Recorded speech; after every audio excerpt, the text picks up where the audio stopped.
Okay, so I have a question. So tell me why NBA TV made this post.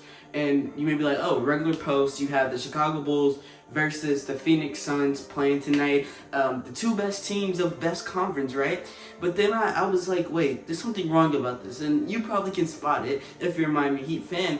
Because I was thinking about it and I was like, the Chicago Bulls aren't the best team in the NBA. And as you can see there, this was posted on 2/7/22. So this was this morning, and I took the screenshot of it this morning because it was very funny that NBA TV, the people that run NBA TV's Twitter account decided to put that the Chicago Bulls were the best team in the East when they were blatantly not. Look at the standings. They may change tonight as both the Miami Heat and the Chicago Bulls do play tonight. But it was just very funny and interesting to me how they just decided that it was just fine to act like the Miami Heat weren't the best team in the NBA. And the Miami Heat are a very disrespected team. I feel like I know that. I feel like I've talked about it. I've talked about them 2 times on my channel in the past month. I did a video just 12 days ago on this Miami Heat team. And I've done videos on them and I've talked about them. So I'm pretty familiar with the Miami Heat when it comes down to talking about them. But their team is really underrated because people don't really believe in the Miami Heat in a way. People believe that the Miami Heat were a one-hit wonder. I know they lost in the playoffs last season, but they were all winded. If you watched any Miami Heat games last season and you stayed with that team throughout the season, you could tell throughout the whole season the Miami Heat were just trying to get back every single. They would just keep getting winded. Like they would get somebody back, then somebody would get hurt, and they were never fully healthy throughout the whole season. So finally, when the playoffs came and most people were healthy at that point, they were just so winded. By at that point, it just didn't even matter. So I think that's what happened with the Miami Heat this season, or I'm sorry, last season. But this season they are back. I mean, Jimmy Butler is not a one-hit wonder. You may say anybody else in that team is a one-hit wonder, but Jimmy G Buckets putting up 21.9 points per game, 6.3 rebounds per game, 6.3 assists per game, shooting 49% from the field, only 21% from 3, which he will get that up. He's not gonna shoot the 3 ball that much, but you think about his 4+ minus. That's how good Jimmy Butler is. He's not no one-hit wonder. There is no bubble team. The Miami Heat are coming. You think about Bam Adebayo, he's giving you 18.1 points per game, 10 rebounds per game, 3.5 assists per game.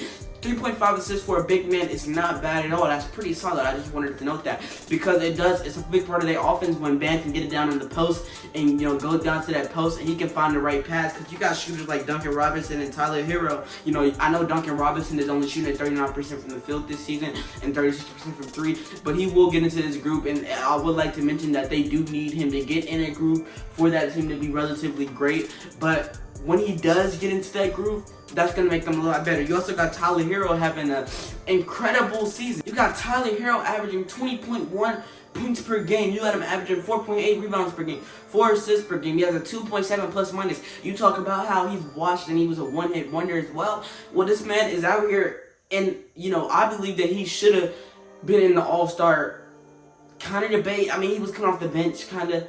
It's debatable, but I mean, I believe he could have been in the race. I mean, he could have been up there with some of the guys. I mean, I feel like if you're going to put Darius Garland in the All-Star, you got to, consider Tyler Hero. So he was definitely of that caliber. The Miami Heat have so many great players. When it comes down to Kyle Lowry putting up 13 points, 4.4 rebounds per game, 8.1 assists per game.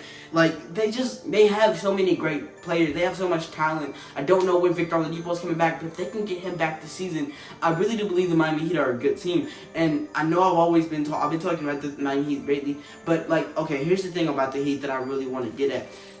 If you can tell me to my face that a team is not gonna win the championship, though I believe the Miami Heat have the potential, you can look me in my eyes in a IRL conversation and tell me the Miami Heat are gonna win a championship and nobody's gonna get mad at you. I'm personally not gonna get mad at you. They're the Miami Heat. They're not a superstar team. But at the same time, you cannot blatantly disrespect a team for fun. You cannot disrespect. It's not even just disrespecting the team. This was like a blatantly disrespecting the team by NBA TV not acknowledging that the Miami Heat were the best team in the East record-wise. It's one of those things where it's a small mess up, but at the same time, it's really not, because you knew what you did when you posted that. You knew exactly what it was, and it was blatant disrespect. You did that because you wanted to make it seem like the best team in the West and the best team in the East were facing off, but that's not the case. The Miami Heat are record-wise. I know it may change, and it could change tonight. But at the same time, it's the principle of this team literally being better record-wise than the other team. So you can't say that the other team has a better record. You just can't do it. It's a thing. It's forbidden because it's facts. Like you're gonna spread fiction or facts, and it's just disrespectful in a way. And I hate when people or teams and in the NBA disrespects a team because of what you want to see. People don't like to see grit and grind. Miami, he bring grit and grind to the table, and they bring grit and grind while also bringing the shooting and Tyler Hero and Duncan Robinson and PJ Tucker with his 46% three-point shooting. Like they have the shooting, but they also have the grit and grindness of the team, and people don't like that for some reason. But you cannot blatantly disrespect the team and look me in my eyes and tell me this team can't win because they don't have Giannis Antetokounmpo. But look, man, that's what getting this video off, man. Hope you guys enjoyed. Hit subscribe. It's completely free. You can always change your mind later. And yeah, it's gonna be it for me, man.